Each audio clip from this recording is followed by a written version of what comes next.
Combattre la déprime hivernale en explorant de nouvelles activités, c'est le défi que je me suis donné cette année. Aujourd'hui, c'est le vertige que je vais affronter. Et en passant, n'hésite pas à me suivre pour qu'on échange plein de nouvelles aventures à tester ensemble.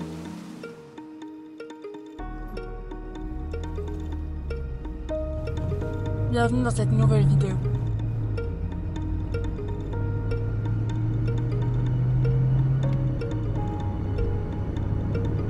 J'espère que vous allez bien et que vous ne subissez pas trop cet hiver qui peut être un petit peu rude. Justement, nous de notre côté, on essaye de vraiment mettre à profit les activités d'hiver qu'on n'a jamais testées. Et justement, aujourd'hui, on va s'essayer à l'escalade sur glace. Je ne sais pas du tout ce que ça va donner, mais je vous amène avec moi pour cette nouvelle expédition.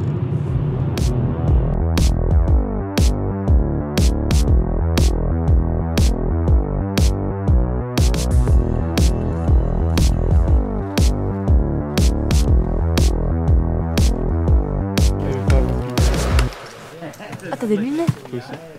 Ah, d'accord. Il fait froid.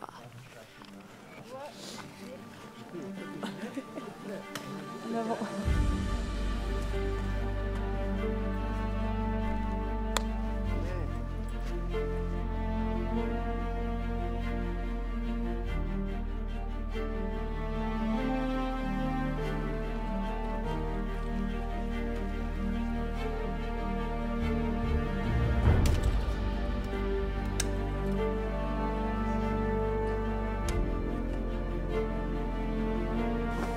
L'escalade de glace, c'est un peu comme le Québec. Les hivers au Québec sont froids, sont durs, sont rugueux, mais en même temps, c'est de toute beauté, c'est extraordinairement joli. Et puis, quand on l'apprivoise bien, l'escalade de glace peut même devenir délicate. Et là, en glace, à chaque hiver, ça change complètement. Ça peut même changer de jour en jour ou de semaine en semaine. Donc, c'est un milieu qui est extrêmement agréable à explorer et à conquérir, malgré qu'on ne la conquiert jamais tout à fait, la glace, parce que c'est la montagne, elle est comme ça. On l'apprivoise.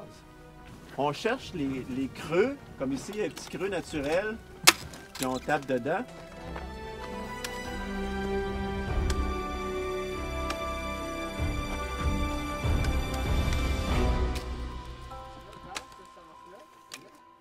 Mais le froid commençait déjà à se faire ressentir. Mes mains étaient gelées, mes doigts presque insensibles, et c'est vraiment pas le meilleur des alliés quand chaque mouvement exige une force brute pour percer cette glace.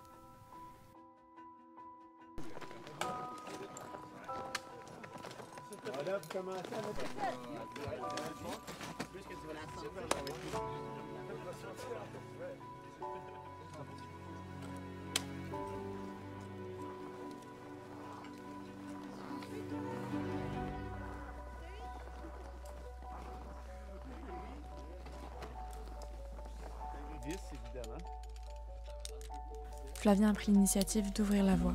C'est la partie la plus difficile, car c'est lui qui devra briser la première couche de glace, fragile et instable, et donc de dépenser le plus d'énergie.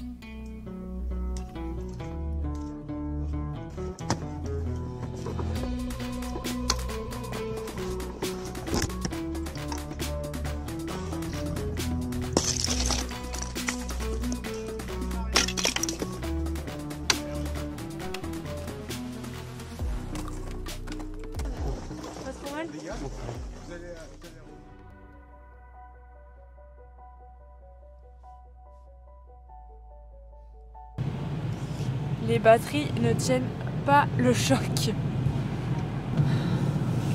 Flavien s'est blessé.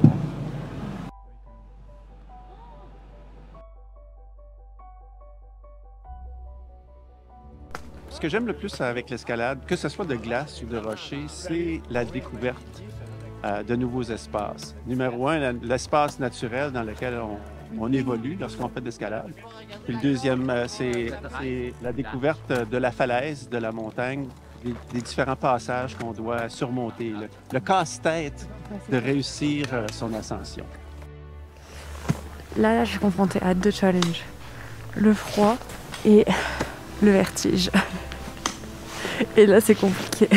Les deux ensemble. On va y arriver. L'une des plus grandes difficultés ici, c'est le froid. Et lorsqu'on laisse des bras suspendus en hauteur, le sang y descend beaucoup plus rapidement vers les organes vitaux et chaque mouvement devient plus lourd, plus laborieux. C'est donc là que chaque geste compte, que chaque prise devient essentielle. Prendre son temps, avoir de bons appuis pour pouvoir secouer ses bras, se donner cette petite chance de récupérer. Mais malheureusement, c'était pas vraiment mon cas.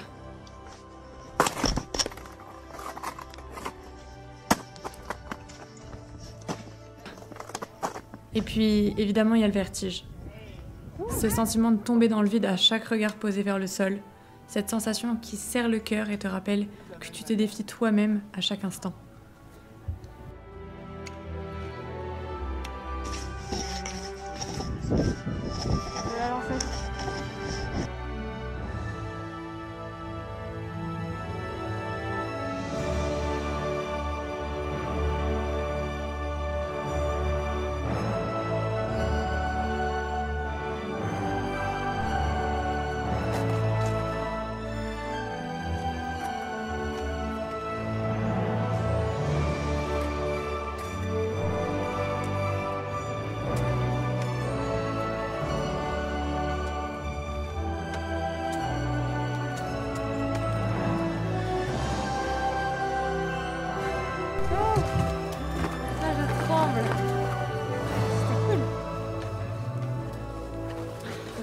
Je suis pas allée tout en haut. Non, mais je t'ai vu, là. Le début, c'était dur, là. À Ouais. monter là, mais une fois que t'étais là, t'es allé haut. Ouais.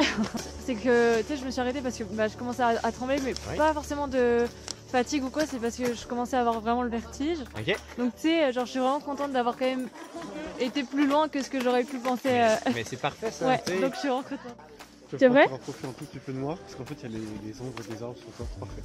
Quel conseil tu donnerais à quelqu'un qui débute ou qui voudrait s'essayer à cette activité-là? La première chose que je recommanderais, ça serait de prendre un cours. Comme prendre, par exemple, un stage de découverte à l'escalade. C'est une des meilleures façons de le faire parce que c'est sécuritaire.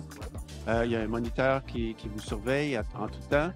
Et il va vous donner aussi des conseils parce que l'escalade de glace a plusieurs éléments techniques qui font que si on y va sans pratique, c'est sûr que ça ne va pas fonctionner. N'importe qui peut faire de l'escalade, autant débutants, enfants, grands-parents. Le monde peut essayer. Donc, chacun ses petits défis. Est-ce que d'ailleurs tu as une ascension qui t'a marqué plus qu'une autre, qui s'était mal passée ou très bien passée justement? Dis-nous tout. J'ai la plus belle voie que j'ai réussi à faire, c'est il n'y a pas très longtemps. Ça s'appelle la dent de Dracula. Ok. Ce qui est fascinant, c'est qu'elle est située dans une vallée cachée. Presque préhistorique, on dirait, parce qu'il faut descendre en rappel avec des cordes pour arriver dans une vallée super encastrée, au fond duquel il y a une petite rivière très sauvage. Il n'y a personne qui va là. Et au fond de la vallée escarpée, il y a cette dent de Dracula qui apparaît au tournant de la rivière. Et là, Quelque chose. on prend combien de temps à peu près? C'est pas si long que ça. Ça peut peut-être 70-80 mètres de haut, mais c'est juste l'expérience qui l'entoure qui fait que c'est beau. C'est ce qui fait que l'escalade de glace, c'est si fascinant en partie. C'est la beauté. C'est extraordinairement joli, puis tellement varié comme forme qu'on peut rencontrer.